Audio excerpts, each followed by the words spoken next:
Good morning बच्चों, सब बढ़िया। तो आज हम लास्ट टॉपिक को कंटिन्यू करते हैं। हमारा लास्ट टॉपिक था अरिथमेटिक प्रोग्रेशन, जिसमें हमने सिंपल टर्म सीखी, कैसे हम टर्म्स निकाल सकते हैं, डिस्क्रीट टर्म निकाल सकते हैं। Means we have to find 15th term, 20th term, 100th term, 250 terms, how many terms that we can calculate by the simple concept an is equal to a plus n minus 1 into d, where an is the nth term, a is the first term, n is the number of term, and d is the common difference.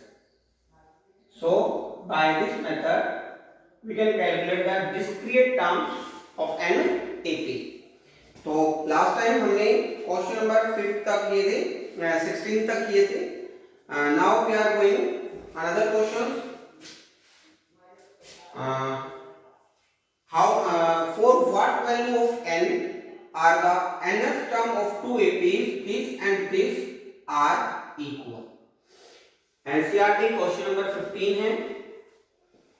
n की किस value के लिए आपको दो terms given है, 63, 65, 67 dash dash dash, and the second term is 3, 10, 17 dash dash dash are equal। n की किस value के लिए इन दोनों की जो टर्म्स होंगी वो इक्वल होंगी। So for that first, for the first series a is equal to 63, d is equal to 65 minus 63, that equal to 2, and n is equal to n, because we are calculating nth term of this series. So an is a plus n minus 1 into d, a is 63, n calculate करना है, d is 2, 63 plus 2n minus 2, 61 plus 2n, equation first. Now we calculate the second AP, that a equal to 3, d equal to 10 minus 3 equal to 7, and an वही term निकालेंगे अब हम, a plus n minus 1 into d, a is 3 plus n calculate करना है, and the d is 7, 3 plus 7n minus 7, it will be 7n minus 4। but according to the question में क्या given है कि nth term of these two APs are equal, दोनों के दोनों terms equal हैं। so we can say that this an and a dash n are equal। तो उसके लिए an की वैल्यू पुट करें 61 plus 2n, और a dash n बनेगा 7n minus 4। तो 7n minus 2n equal to 61 plus 4, 5n is equal to 65, n is 65 divided by 5, so n is equal to 13। so from this calculation we can say that 13th term from this sequence and this sequence are equal। 13th term जो इस sequence की होगी वही इस sequence की आएगी। so is it clear? तो इस टाइप के क्वेश्चन हमारे काफी इंपॉर्टेंट रहते हैं, तो जो कि एग्जाम में आने के चांसेस होते हैं। The next question, question number 16, and this is determine the AP whose third term is 16। हमने अपनी बार एक AP कंस्ट्रक्ट करनी है, construct an AP whose third term is equal to 16 and seventh term exceed the fifth term, seventh term exceed the fifth term by 10। अब हमने बताना है कि AP बतानी है, जबकि 7 टर्म 5 टर्म से 10 ज्यादा है। तो हमें 7 में से 5th टर्म माइनस करेंगे, that equal to 10. So a7 is, n की वैल्यू 7 पुट करें तो फॉर्मूला बनेगा a plus 6d minus a5 के लिए खोलेंगे तो a plus 4d equal to 10, a plus 6d minus a minus 4d is equal to 10, plus a minus a cancel, 6d minus 4d equal to 2d, d is equal to 10 by 2, 2 5 are 10, so d is equal to 5. पर हमें सिर्फ d calculate नहीं करना, हमने n term calculate करनी है, ap calculate करनी है. तो उसके लिए ac का फॉर्मूला खोलेंगे, n की वैल्यू 3 रखें, a plus 3 minus 1 that is 2d equal to 16. a की वैल्यू हमने कैलकुलेट करनी है, d हमारे पास है 5 equal to 6, a plus 10d equal to 16, a equal to 16 minus 10, a equal to 6. अब a और d हमारे पास आ चुका है. So what is ap? ap हमारी होती है first term. Now we add d in the next consecutive term.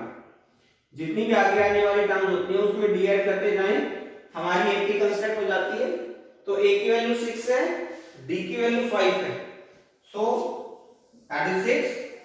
6 plus 5 11, 6 plus 10 16, 6 plus 15 21 dash dash. This is our AP, whose third term is 16 and seventh term exceeds the fifth by 10. Is it clear? So very good. Now we are going for the next question. That is question number 17. ये question काफी ज्यादा बच्चों को पसंद करता है. Simple है but statement थोड़ी डिफरेंट है. सो तो question is find the 20th term from the last. आपने from the last 20th term निकालनी है ऑफ द सीरीज दिस. अब यहां पे थोड़ा सा डिफरेंस जो है वो क्या है कि हमने 20th term from the last पीछे से निकालनी है अगली बार. अब फ्रॉम द लास्ट में इसके दो मेथड है, या तो हम सीरीज को उल्टा कर लें, एपी को उल्टा कर लेंगे, that is 253 dash dash dash 13 8 and 3. and now we can calculate the starting 20th term for the starting 15th term. जो भी हमने निकाल लिया, जैसे हमने निकाली थी यहाँ पे 20th term from the last, तो अब हम पीछे से 20th की बजाय आगे से 20th निकालेंगे, क्योंकि हमारे पास जो ये फॉर्मूला है, by this formula we can calculate the first 20th term, first 50th term, first 17th term. तो फर्स्ट टर्म निकाल सकते हैं हम सिर्फ. तो अब हम यहाँ से फर्स्ट 20th टर्म निकालेंगे, इन विच a इज 253 एंड d. अब आप बोलोगे कि सर कॉन्सिक्यूटिव टर्म तो गिवन नहीं है. तो d बेटा कॉन्सिक्यूटिव टर्म का डिफरेंस होता है, ना कि फर्स्ट 2 टर्म का या फर्स्ट 3 टर्म का. So we can calculate 8 minus 13 that is also d, 3 minus 8 that is also d. So 8 minus 13 that equal to minus 5. Is it clear? तो यहाँ पे अब a हमारे पास है, d हमारे पास है. अब हम जहां से भी निकालना चाहे a20 निकालिए from the starting. So it's identity is a plus 20 minus 1 19d is 253 plus 19 into d की वैल्यू -5. 253 minus 19 5 का 95, सब्ट्रैक्ट करेंगे 8 5 and 1, that 158 is the 20th term from the last. Is it clear? दूसरा method क्या है, हम इसी series के लिए n कैलकुलेट करेंगे कि पीछे से 20th है बट आगे से कौन सी है. उसके लिए first we have to calculate n कि 253 जो टर्म है, 253 जो टर्म है वो कौन सी टर्म है, and then apply a formula n minus k plus 2. This is the nth term from the first, उसमें हमें फिर सीरीज को उल्टा करने की जरूरत नहीं है, ठीक है। बट वो थोड़ा सा कॉम्प्लिकेटेड, थोड़ा बड़ा मेथड चला जाता है। पहले हमें यहाँ से n निकालना होगा, n की वैल्यू रखेंगे, k क्या हमारे पास, जहां से पीछे से कौन सी टर्म निकालनी, पीछे से 20, तो k 20 हो जाएगा +2। तो वो मेथड थोड़ा सा बड़ा होता है, तो हम इस पे कॉन्सेंट्रेट करेंगे ताकि हमें इजी और कैलकुलेटेड चीजें मिले। ज्यादा फॉर्मूलों पे ना जाएं ताकि हमें ज्यादा फॉर्मूले याद करने के लिए फॉर्मूलों से वैल्यू कैलकुलेट करें स्मॉल फॉर्मूलों की हेल्प से। So the next is question number 18। The sum of 4th and 8th term of an AP is 24. Sum of 4th and 8th term, आपको दो टर्म का सम गिवन है, that equal to 24, and the sum of 6th and 10th term is 40. Then find the first three term of the AP. हमने AP की first three term निकालनी है, तो उसके लिए क्या करेंगे, A4 का फॉर्मूला पुट करें पहले, A plus 3D, और A8 का A plus 7D। तो फॉर्मूले हमने यही इनपुट करना है, ध्यान रखना। 4 था 4 minus 1 3D हो गया, 8 था 8 minus 1 7D हो गया। So that is 2A plus 10D equal to 24। 2 से डिवाइड करेंगे, A plus 5D that is equal to 12, that is divided by 2.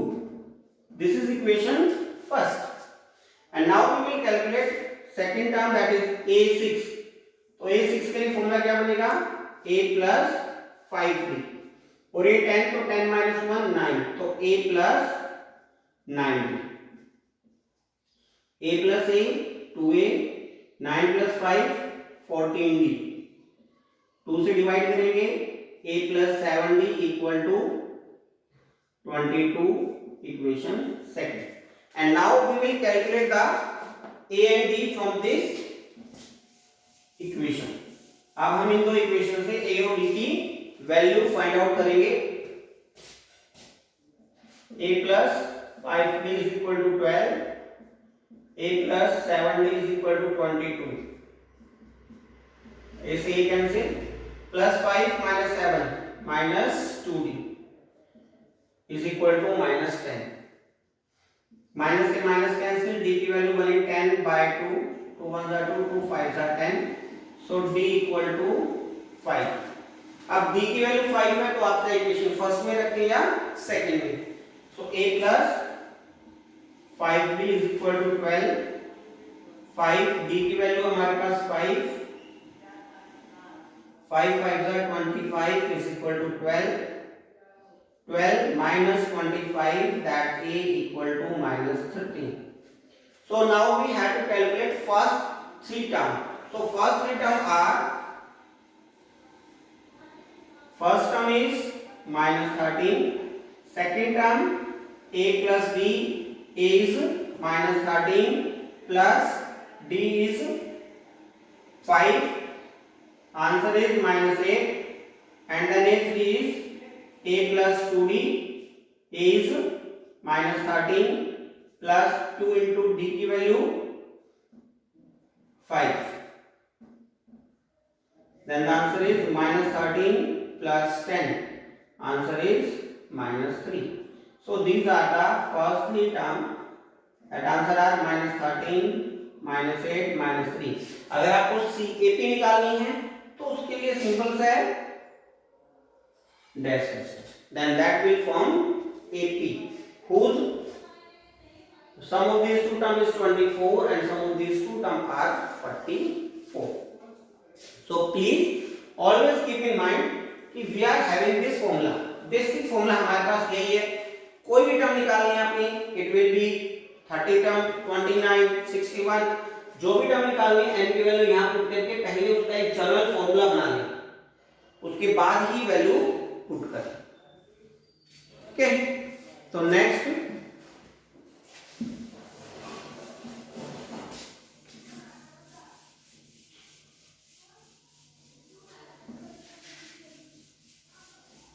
Then the next one is question number 19. Is Subha Rao started work in 1995 at an annual salary of ₹5,000.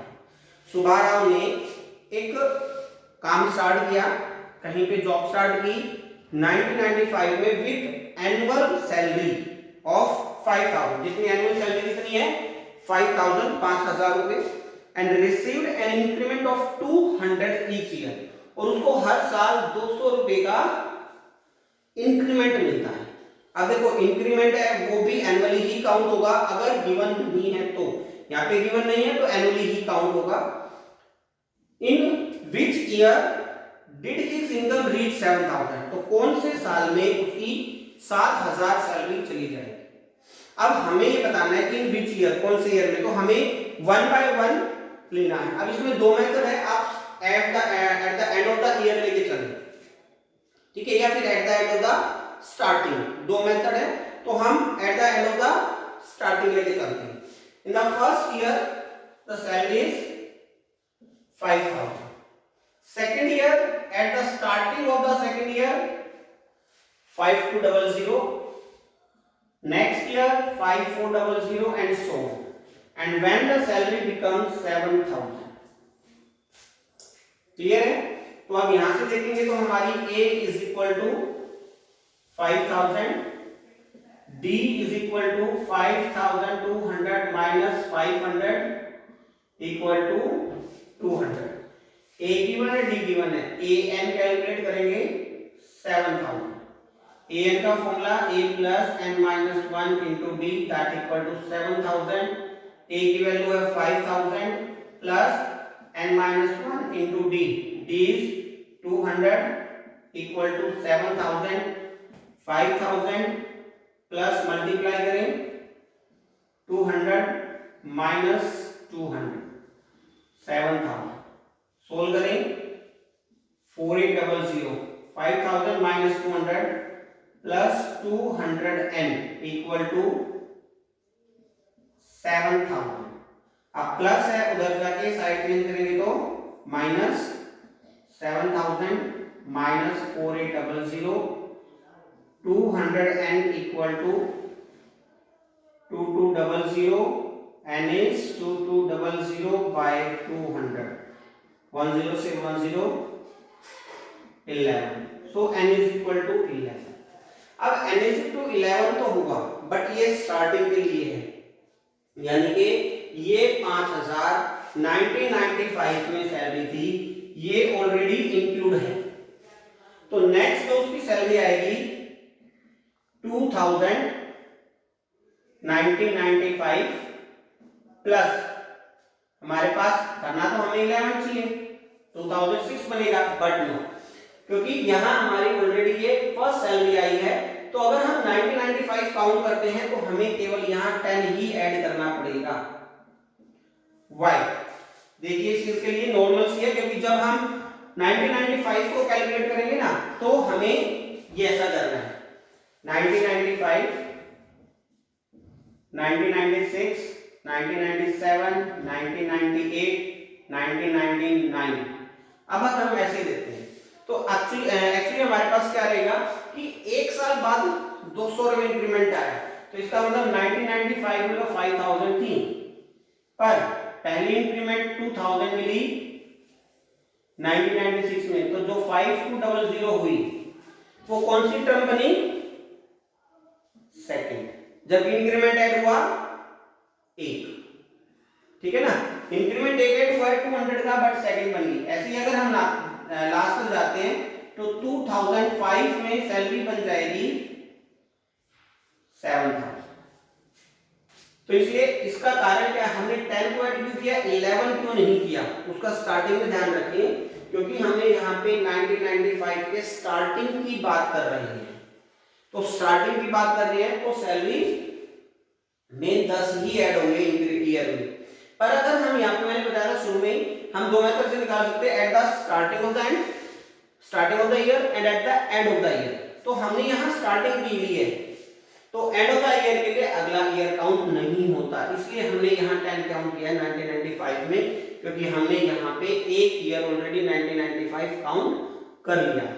पर अगर आप at the end count calculation करते हो तो आपकी ये first term बनेगी 1996 और वहां से n की वैल्यू आएगी 10, 11 की बजाय 10 आएगी, और उस केस में आप लोग यहाँ पे 1996 प्लस 10 करोगे और आंसर आएगा 2006, क्योंकि वहां पे हम at the end of the year की बात करेंगे, ना कि स्टार्टिंग ऑफ द ईयर है, इसलिए हम 95 में सिर्फ 10 ऐड करेंगे। Is it clear? So the next question is 20th question from the NCERT.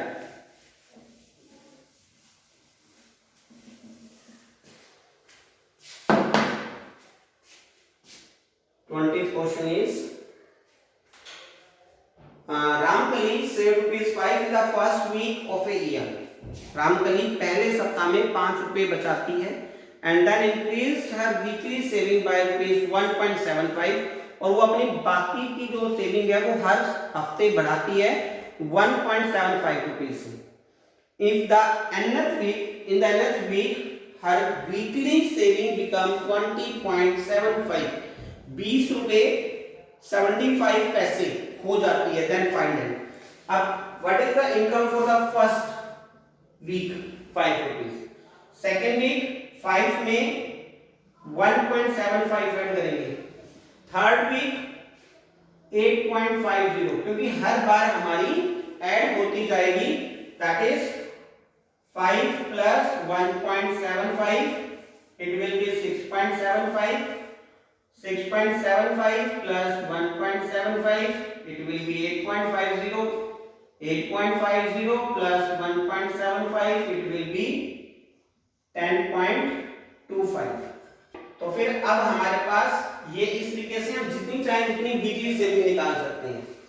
तो हमारी dash dash dash this, and now it is given that in the nth week her saving is 20.75। nth week में उसकी जो saving है वो 20.75 है। It means कि 30th week में, 70th वीक में, 5th वीक में, 10th वीक में, we don't know, we have to calculate कि किस वीक में उनकी सेविंग 20.75 हो जाएगी। For that A is 5, D is 6.75 minus 5 it will be 1.75। तो A हमारे पास है, D हमारे पास है, अब हमने AN गिवन है 20.75। तो AN का फॉर्मूला ओपन करते हैं, A plus n minus 1 into D 20.75, A की वैल्यू 5 है प्लस n इज कैलकुलेट करना है, इस D की वैल्यू हमारी है 1.75 इज इक्वल टू 20.75। तो अब मल्टीप्लाई करें, 1.75 minus n minus 1.75 is equal to 20.75। तो सब्ट्रैक्ट करेंगे तो ये बनेगा हमारा 3.25 plus 1.75n is equal to 20.75 plus है, साइड चेंज करेंगे तो minus 20.75 minus 3.25, 1.75n is equal to, subtract करें 50 and then 70, so n is equal to 17.50 divided by 1.50। अब अगर हम डेसिमल हटाते हैं इनका, डेसिमल के बाद 2 डिजिट है वो डिवाइड में आ जाएंगे, नीचे भी डेसिमल के बाद 2 डिजिट है तो 100 ऊपर जाएगा, it will be 10, so n is equal to 10, so it means there are in the 10th week, ठीक है, तो in the 10th week जो होगा वो हमारे पास उसकी सेविंग जो है that will be 20.75 हो जाएगी। Is it clear? So these are the simple questions which are based on the simple formula of nth term, but हमारे पास यही क्वेश्चंस नहीं है, हमारे पास एक और वैरायटी बनती है इसके अंदर, that is sum of terms. अब हमने जो नेक्स्ट टॉपिक बनता है हमारा, क्या आप बोल सकते हो नेक्स्ट माइलस्टोन, वो हमारा है सम ऑफ द टर्म्स। अब हमें ये समझने की जरूरत है कि सम ऑफ द टर्म्स में होता क्या है। अब कोई भी आपको एपी दे दी, पहली बात तो अब if it is in 80 then we can calculate the sum. अगर हमारे पास एपी गिवन है तो ही हम उनका सम निकाल सकते हैं, अदरवाइज हम उनका सम कैलकुलेट नहीं कर सकते। Secondly, the formula for nth term is n by 2 into 2a plus n minus 1 into d, or we can use another formula n by 2 into a plus n। दोनों ही फॉर्मूले हमारे यूज में हैं, हमारे काम के हैं। अपनी अपनी प्रायोरिटी है दोनों की, कब हम फर्स्ट फॉर्मूला यूज करेंगे और कब सेकंड। उसके लिए इफ d इज गिवन, अगर हमें d गिवन है, d means common difference given है या वी कैन कैलकुलेट, तो हम फर्स्ट फॉर्मूला यूज करेंगे। अदरवाइज डायरेक्ट अगर हमारे पास लास्ट टर्म गिवन है तो हम सेकंड फॉर्मूला यूज कर लेंगे। पर एक चीज ध्यान रखना, कोई भी फॉर्मूला यूज करें, a and n both are required, उनके लिए कोई चॉइस नहीं है। आपको a और n पता होना जरूरी है। अगर a और n यानी कि फर्स्ट टर्म और नंबर ऑफ टर्म्स अगर आपको पता है तो ही आप ये फॉर्मूले की चॉइस है। अगर आपको ये नहीं पता तो first you have to calculate a and n by the last formula a n, and now we can use these formulas. So the first question that we will do are, for example, that is a simple question. You have the given 1 2 3 4, we are taking a very simple question जो हम normally करते हैं, sum of natural numbers। अगर हम इसका, हमें पता है sum of the natural number is n into n plus 1 by 2, this is the sum of first n natural numbers, but how it exists, how it will calculate, तो उसके लिए हमारे पास है, जैसे अगर हम इसी की बात करते हैं तो a is equal to 1, d की वैल्यू निकालें तो वही 2 minus 1 equal to 1, बाकी कैलकुलेशन वही है। अब ये 1 आपको लास्ट टर्म गिवन है या nth टर्म गिवन है, इसका डाउट है। अब देखो dash dash dash up to 100 लिखा हुआ है क्या? नहीं, अप टू 100 है, इसका मतलब वो n है, पर यहां डायरेक्ट लिखा हुआ है दिस, तो हमने a n is equal to 100, ठीक है। हमने निकालना है इसका सम, तो कैसे कैलकुलेट करेंगे? तो अब देखो हमें a हमें पता है, d भी पता है, a n यानी कि लास्ट टर्म जिसको बोलते हैं, this last term means L is also known as a n, the last term of the sequence। तो a n भी पता है, बट जैसे स्टार्टिंग में मैंने बताया था, we have to these two terms first, a and n। a पता है, n नहीं पता, so we have to calculate n first and then apply one of the formula। So for that a n is equal to 100, a plus n minus 1 into d, n a d ये चीजें निकालने के लिए हम generally first formula जो हमने बताया था nth टर्म का वही यूज करते हैं। a is 1, n minus 1 into d, d is 1, 1 plus n minus 1 that equal to 100, plus 1 minus 1 cancel, so n is equal to 100। In this case the n and a n are same, but always it is not possible, ठीक है। Simple question था तो n और a n same है, but हमेशा n और n same नहीं आएंगे, they will be different। So n is 100, so we can calculate as 100 applying one of the formula, क्योंकि हमें d भी पता है, लास्ट टर्म भी पता है, this is the last term l, तो आप कैलकुलेट कर सकते हो n by 2 into a plus n, क्योंकि कैलकुलेशन छोटी है इसीलिए हम इसी का यूज करेंगे। a की वैल्यू है 1, l is 100, so 2 पे मल्टीप्लाई करते हैं, डिवाइड करते हैं, 50 into 101, that answer is 5050। अगर आप यहाँ इस फॉर्मूले से भी कैलकुलेट करोगे s 100, n की वैल्यू 100 पुट करें, 100 plus 1/2, it will be 100 into 101/2, 2 पे 50 कैंसिल, मल्टीप्लाई करेंगे 50 so these are the answers. This is the basic concept, direct formula था, बट ये हमारे पास एक्सप्लेन्ड फॉर्म है हाउ दैट सम एग्जिस्ट। तो आज हम बेसिक बताए आपको सम का, कल हम इसके ऊपर जितने भी बेस क्वेश्चंस होंगे वो करेंगे। सो आप लोग अच्छे से प्रैक्टिस करें लास्ट टॉपिक की। कोई भी डाउट्स आता है तो आप हमारे कमेंट सेक्शन में जरूर डालें।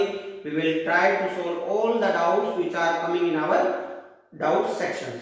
So please be safe और अपनी सेहत का ध्यान रखें और अपने आप को इम्प्रूव करते रहें, which is the most important. हम अगर स्टेबल हो जाते हैं तो हम कभी भी आगे ग्रोथ नहीं कर सकते। So we have to improve. And so इसी के साथ आज के लिए बाय, मिलते हैं कल फिर नेक्स्ट वीडियो में।